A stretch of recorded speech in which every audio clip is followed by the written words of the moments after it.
Alright, so let's take a quick look at what we got going this week.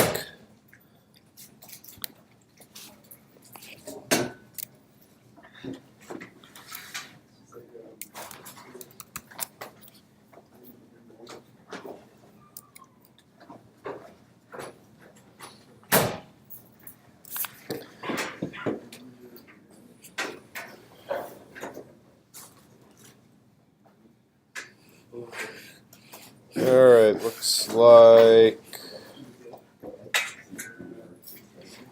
functions, file output, an assignment, the quiz of course. Project 2, we can take a look at Project 2.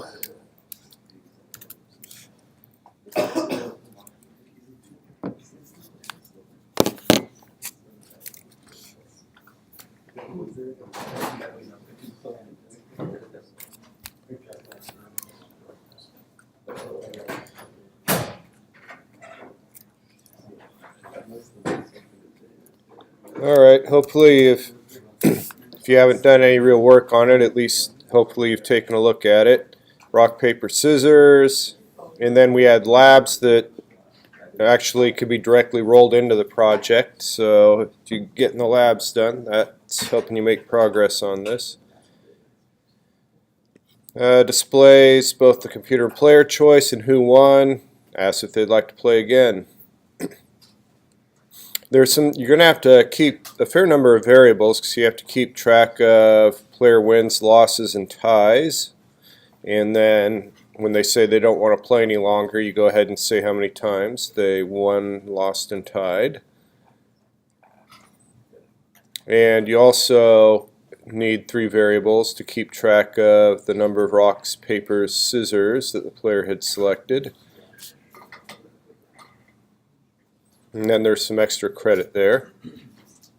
Let's look at the grading rubric for this.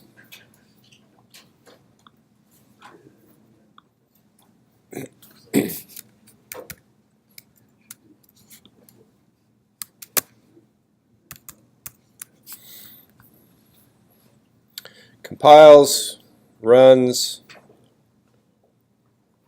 Don't forget the comment with your name and the project number. Easy points. Don't forget to make sure your code is formatted nicely in Vim. That's as simple as typing GG equals G, so your 4 keystrokes away from 5%. You're able to generate a random number between 1 and 3. You're handling input and output, your interaction with the user. You've got switch statements in there, you've got an if statement in there. I think it's hard to avoid using those. I suppose you could get away with avoiding the switch if you used a whole bunch of if-elses, but I want to drive you towards using switch. It's much easier. Printing the winner of each round and the choices selected. Alright, so prints the winner of each round, right? Who won? And what the player and the computer chose. And then printing out the wins, losses, ties, and the number of times selecting rock, paper, scissors. So that's what you're being graded on. Alright, any questions on that? Yep. How do you compare the choices, like the computer's choice, the random number, and the user number? How do you compare the random number and the user number? Let's see.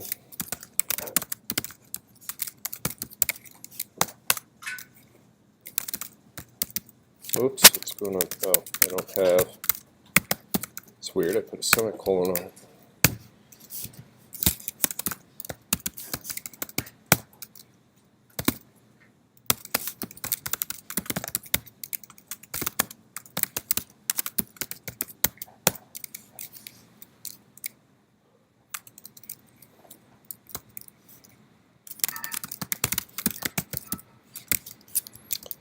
You obviously don't ask for the computer choice, but I'm going to do that rather than generating a random number.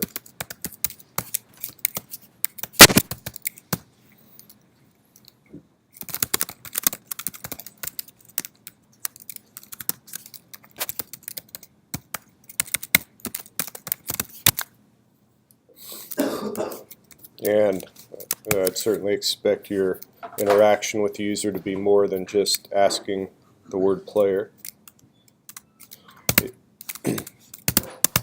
If, so we have to come up with about rock equals 0, paper equals 1, or do you want to start at 1? Doesn't matter where we start.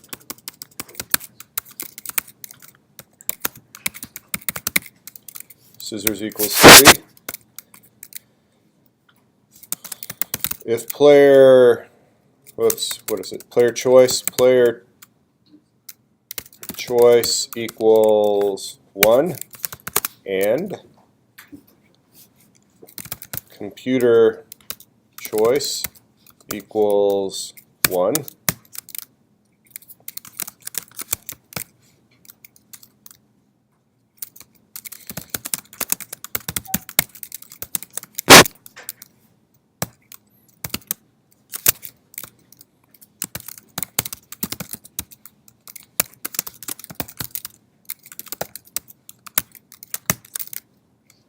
Guess I don't need the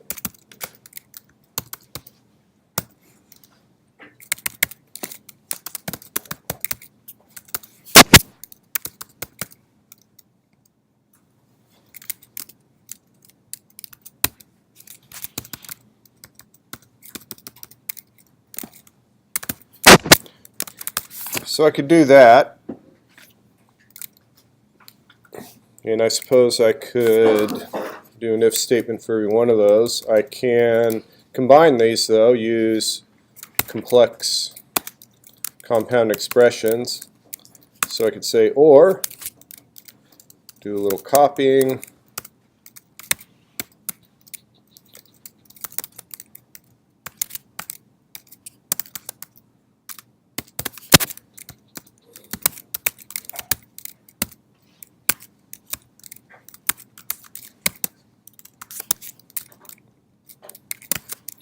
so I could do that if they're both 1, or if they're both 2, or if they're both 3, then I say tied. And then I could likewise do something similar here. Or, what are my other possibilities here? So let me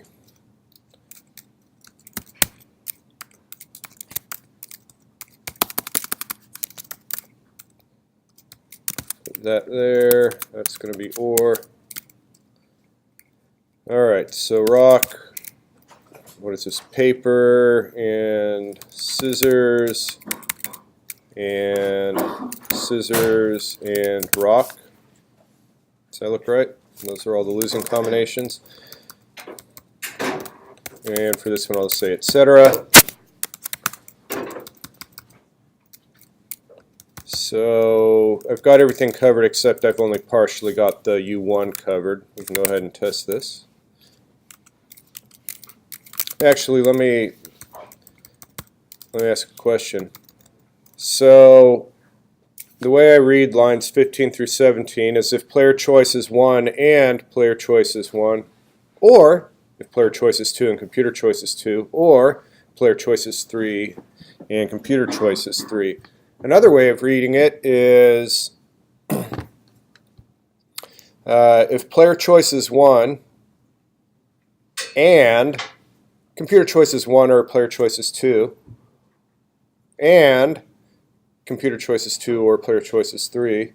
So you see it's I could either be doing the ors first or I could be doing the ands first. Now what we want is we want the ands to occur first, not the ors. This is similar to multiplication versus addition, right? You can either do the addition first or the multiplication first, and we all know you do the multiplication first because of precedence of operators. So before you run with this, what you should do is go to the web and type C++ operator precedence. That'll bring up a table similar to this and find out what is happening first. So let's see. Here's addition and subtraction happening after multiplication and division. And I go down, and then we see that and does occur before or, which is precisely what we want, because we do want that to be evaluated, then that, and then or them all together, right? If it wasn't the case, then you'd have to add a set of parentheses here to ensure that that occurs first. So until you get really comfortable with the order of operator precedence, you definitely want to refer to this when you're using operators that are beyond what you already know well, the arithmetic operators. It does continue to bite you. I've got students in 500 level courses who operator precedence has been biting this semester already. So for them, it equated to hours of debugging. So definitely keep that in your head that you want to look those up. Let me go ahead and excuse me. Let me go ahead and compile and run this.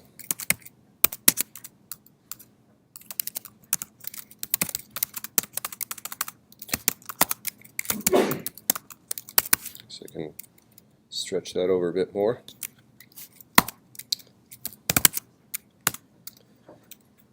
Okay. Yeah, you see this, depending on the compiler you're using, I'm not sure on Jaguar or Linux it would hassle you, but it's hassling me. I think the Mac compiler is hassling me, and it's basically saving me from myself. It's going to make me put these parentheses here because it doesn't trust me that I know what I'm doing. That's fine.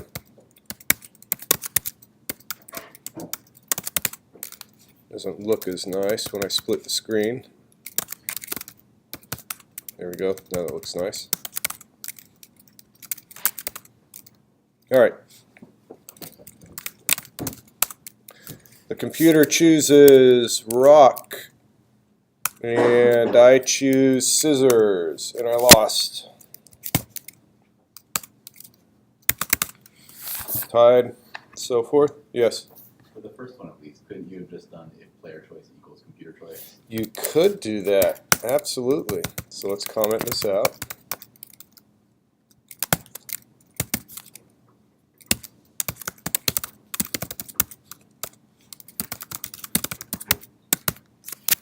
There you go. Yes? Would there be some way to do like the other two with modulo? Like one mod, two. You might, but I'll leave that to you to figure out. But yeah, I think you could, since they're clearly just staggered by one. You could come up with something clever. But let me give you another strategy. So you're going to end up with a whole bunch of ones, twos, and threes, or if you're starting at 0, 0, 1s, and 2s. And that isn't particularly readable. So I want to offer you another construct in the language that can really improve the readability of your code. And it's called an enumeration. Let's give it a name. Let's call it, how about RPS? Rock, paper, scissors. And actually, what I'm going to do to illustrate this, I'm going to actually, I'm going to create a little test program, and then we'll come back to this one here so that I can start with something simpler. So let me call this enumeration.cpp, and then I say enum RPS, rock, paper, scissors, and then I can create a variable. So this is a type, a kind of thing like an integer or a float or a string or whatever. This is an RPS in this case, and I'll just say myvar. Myvar equals rock.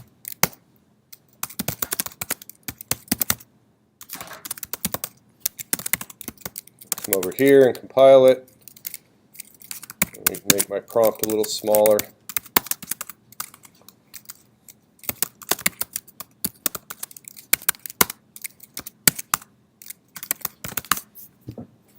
So it prints out 0. Let's try a different one. Paper. Let's try a different one.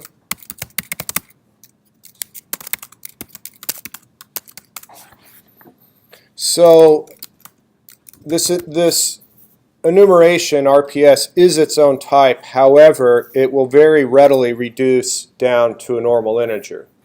And you can list as many of these as you want. You just separate them by commas, and they always start at 0. Now, they don't have to start at 0. It'll start at 0 if you don't give it any other information. If I want, I can go ahead and give each one of these their own value. Oops. So let me do that. And now scissors is 2654, right? Because that's the number I assigned it. I can certainly, if I want to, only assign one of them. And if I only assign one of them, then any that I haven't assigned, it just adds 1. So rock is 1, or excuse me, rock is 99, paper is 100, and scissors is 101. Now in my case, in this code that we had here, we were starting counting at 1, so it would do exactly what I wanted to do. If I did that, rock would be 1, paper 2, scissors 3. All right? And so let me do that. Rock equals 1, paper 2, scissors 3. And now, anywhere I see these numbers, I can just say, let me see. I'm going to, from this line to the bottom of the file, I'm going to search for 1 and replace it with rock. Replace 2 with scissors, or excuse me, paper. Whoops, what did I do wrong? Oh, I'm going to go back here. 2 with paper, and 3 with scissors.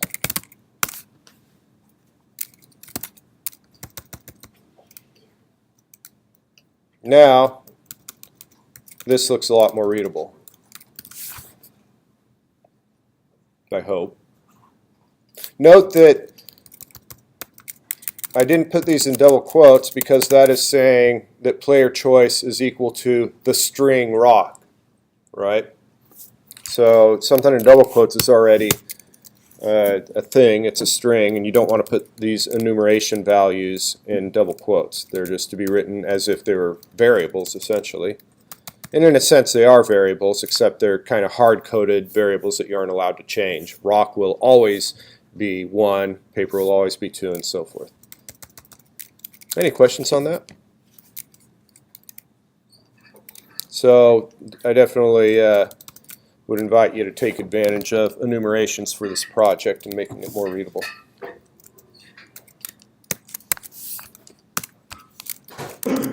Yeah? So for that, could you do a switch statement and say like case rock? Or like, Absolutely. Because they do degenerate to integers, you can absolutely do that. So you can say switch, player choice, oops, how did I write it? Player choice,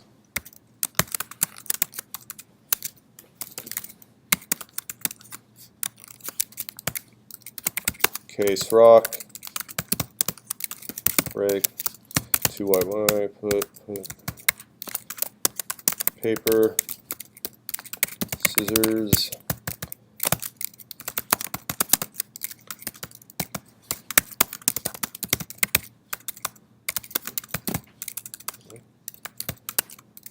introduce you to a little of the slang we used in my day.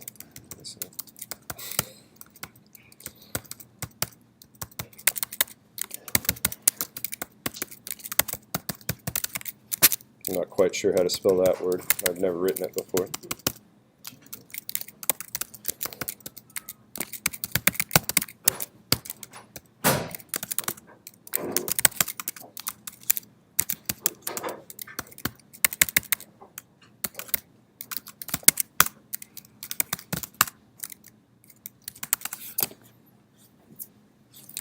There you go. Other questions? Okay. Let's see what we got for the labs this week. Nothing there.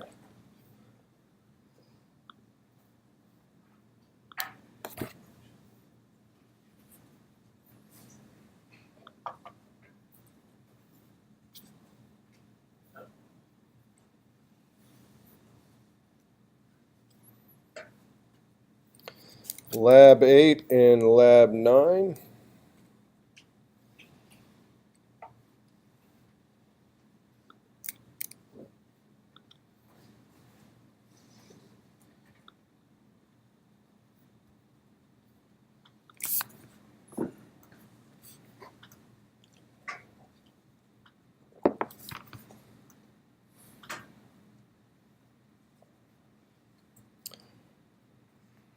So you have to deal with functions on this.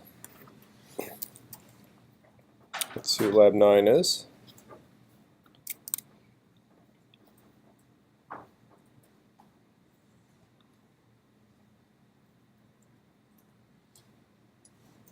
So this is similar to one you've already done, except you're going to be writing the information out to a file rather than reading it in from a file. We can talk about functions a little bit. What do we have on the video tips? Anything about functions? I'm not sure. No direct coverage, I don't think. Video bits, not tips. Scope and visibility. All right. So I touched on, I kind of touched on them when we were looking at the hexagon coding problem, and I created a couple functions. I can give it a little bit more formal treatment.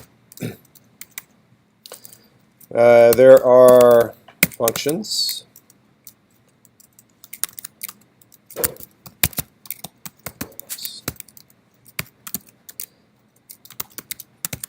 The kind, I don't know what this is, kind, the type of thing returned, name of function,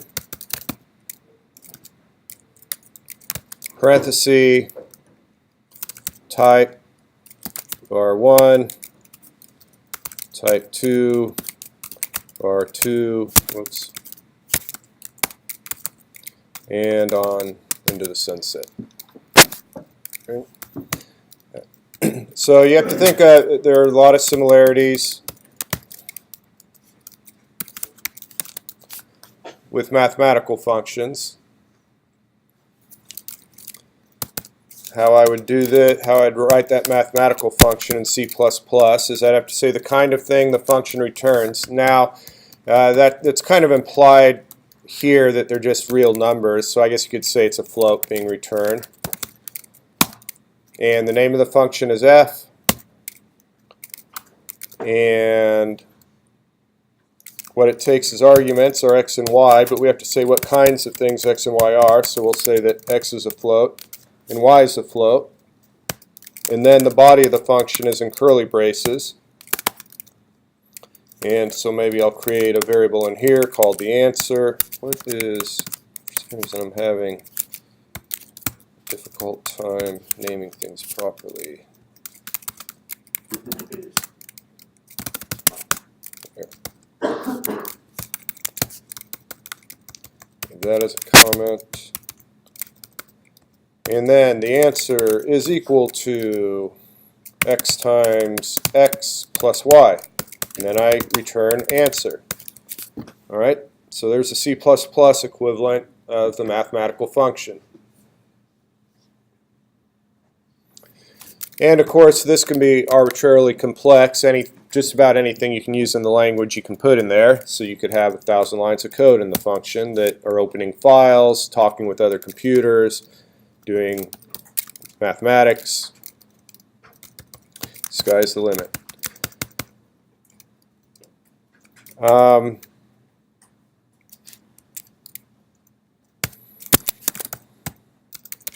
guess I'll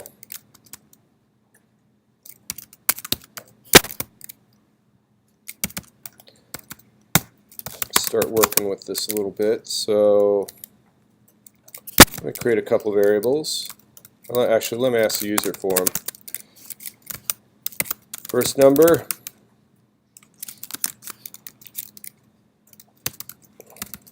second, and let me create a float for the first and the second. Here's another way of creating variables. If you have a number of variables that are the same type, you can just separate them by commas. Right, the alternative is I could, on separate lines, create each of those, but I'll roll them together just to provide a little variety.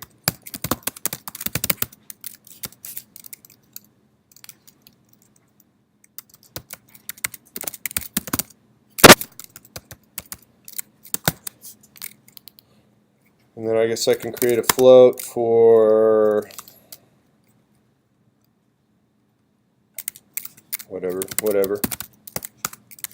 whatever is equal to f of first comma second. And then I'll spit that out.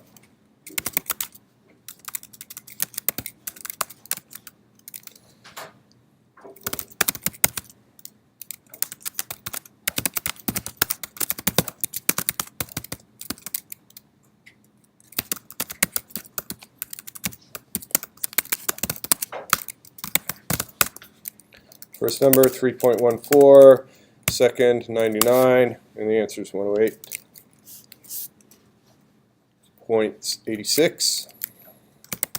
That isn't nearly as exciting as doing 99 first and 3.14 second. There we go, look at that. That's cool. All right. So now let's talk about what this function will and won't do. The first is, let me print out, let me add just another couple cout statements here. Let me say that first equals, and then I'm going to print out first, and I'll do the same for second. Whoops. That way we can see those numbers that we typed in. What if I came up here? So what's the relationship between, I can't quite get them. On line 8 we have x and y, and on line 24 we're passing in first and second. So the question is, what's the relationship between x and first and second and y? Are they the same thing? Anyone want to hazard a guess here? What happens if I do this? X equals negative x. So if I type in 99, it changes x to be negative 99.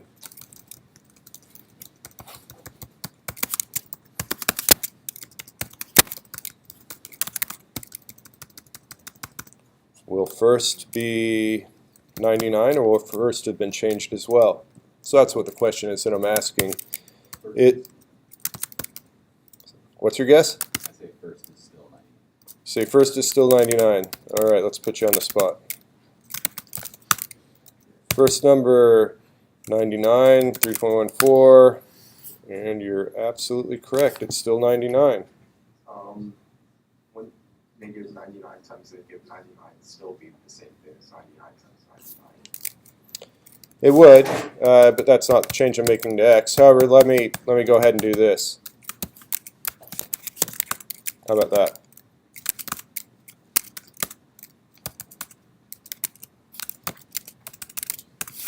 Now, note the answer is very different because that's 25 squared plus 3.14. Right? And so that's definitely affecting that change. There's no doubt it changes x because it's affecting the answer that's given back and then is printed. It's just off the bottom of the screen here that's then printed out. But the point is that when I call this function and I pass in first and it goes into x and I pass in second and it goes into y, x and y are actually their own variables. And those variables come into existence whenever I call the function. So when I call the function on line 25, x, it basically jumps up to line 8. X and y come into existence. First is copied into x, second is copied into y. Then it goes ahead and does all the code between 10 and 13. And then when we hit line 14, x and y go away and don't exist anymore until the function's called again, and then they're created again. Yes? For line, does a program know to do multiplication first, multiplication division first, and all that? Does the program already know how to do that? Yeah, and that's precisely what this table is showing us. This table is showing us what the programming language is doing as far as operator precedence. And everything we would expect with the arithmetic operators is how it's lined up. Okay, so x and y are their own variables. You can do whatever you want with them. You can change them. It doesn't affect the variables that you passed in when you called the function. All right, that's the point of showing that off. So that semantic, I think we actually talk about this a little bit later in the semester, not too far down the road. What do I want to say? Functions. Functions have pass by value semantics, which just simply means that the value is passed in, not the variable itself. It isn't the other term is pass by reference. Pass by reference would mean if I passed in first, x would be nothing more than another name for first, and anything I did to x I'd actually be doing to first. That's pass by reference. Okay, we don't have pass by reference here. We have pass by value. Now, can you get pass by reference in the language? Yes, absolutely, and we'll look at that a little bit later on. But for what we know now, it's pass by value. So let me talk about one other thing. This here is called the function definition. And what I can do is I can take line 10 and I can copy it. Or actually, let me prove this point. Let me take lines 9 through 16 and I'm going to delete them. Don't worry. There I have. Put a P for put and there it shows up. So now I've put the function below main. Let's try compiling this. Alright, so what's happened now is the compiler is ignoring all the comments. It sees main, it's happy, it's happy, it's happy. It hits line 19 and now the compiler says, I don't have the slightest idea of what f is. That's what it means by undeclared identifier. F is the identifier, and we have not declared it. We have not said what it is. Is it an integer? Is it a float? Is it a string? Is it a function? Right? So, the reason it wasn't complaining before was when I had this higher up, the compiler chewed on this, and then by the time we hit what is now line 19, it knew exactly what f was because it had already seen it. So this might lead you to think, well, that means we have to have all our functions before main. No, actually we don't. We could actually put this in an entirely different file if we wanted to. And in fact, that's exactly what happened with the assignment. So many of you compiled the hexes thing. And remember, some of you got some sort of undefined symbols errors. And that was because, and then the resolution of that problem was you had to compile both CPP files. So that was a case of you calling functions. Those functions were move forward by, turn right by, turn left by. Those functions were actually created in a different file. And so all the CPP files have to be compiled together. But that doesn't answer the question of why your code compiled in the first place. Why didn't it, the error that you have on the bottom right-hand corner here, why weren't you getting that error when you used move forward by? And the reason is what I would call a function declaration or a function prototype. And what you do is you just take the first line, in this case line 27, that describes the name of the function, what it returns, and what its arguments are. I make a copy of it, and I put it up anywhere before I use it, and I put a semicolon on the end of it. This is a function declaration, dec, or also known as function prototype. And now this is enough to make the compiler happy. So you're telling the compiler here, hey, I have a function and I might use it. And then sure enough, I hit line 23 here where I'm using it and the compiler's happy. So by adding that function prototype, we can see now it compiles fine. So the reason your code compiled fine, because you didn't put this in your code you didn't have anything like void move forward by int amount. I guess it was probably float. Right? You didn't put that in your code, and yet it still compiled fine. Why did it compile fine? The compiler definitely saw a prototype. Where did it see it?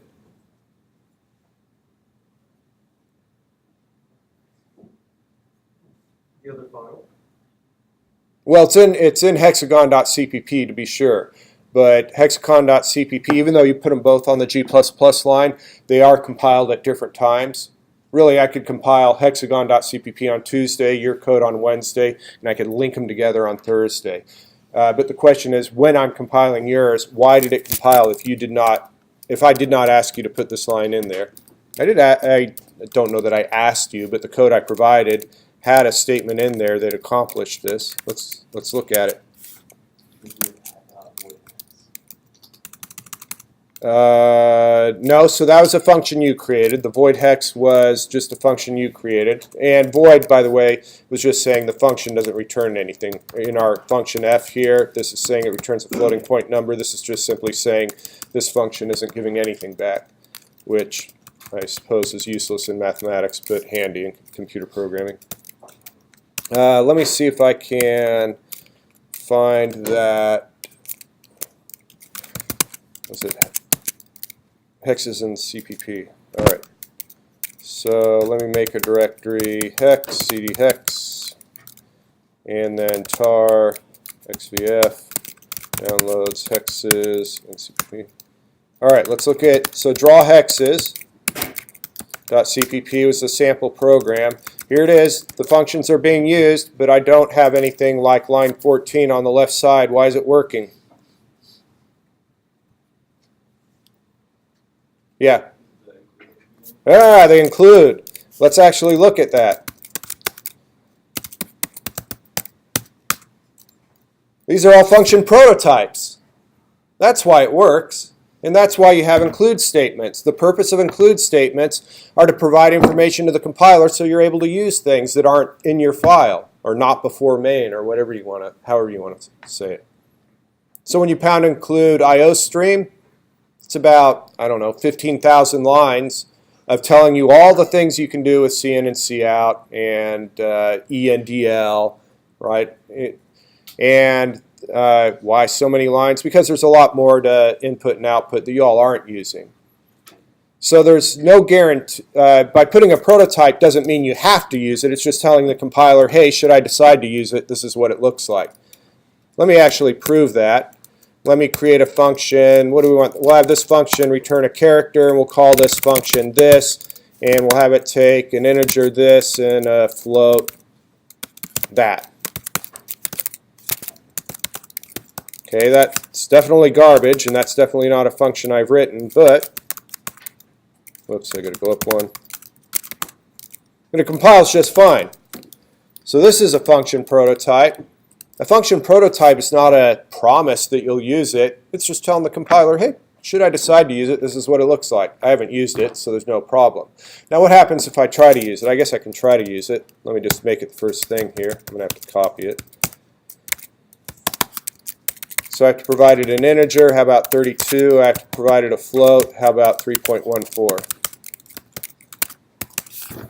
Now I get an error because it actually compiles fine, but then at the end it's looking for that function and it can't find it. And this is the error you got when you would compile this stuff. Let me show you the similar error. If I go down to this hex directory and I try compiling drawhexes.cpp, note, see how the error looks similar? Undefined symbols, undefined symbols. How do you resolve that?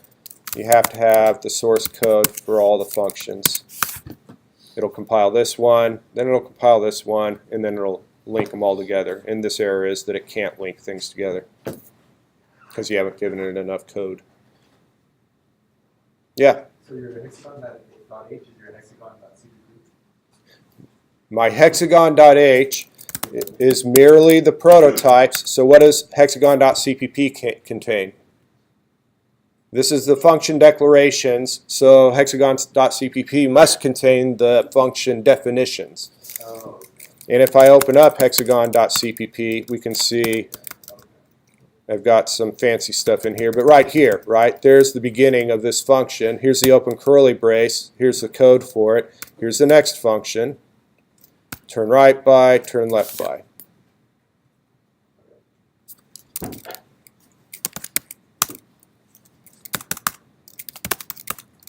All right. So with that, I'm going to cut you loose, and we'll see you in lab today and tomorrow.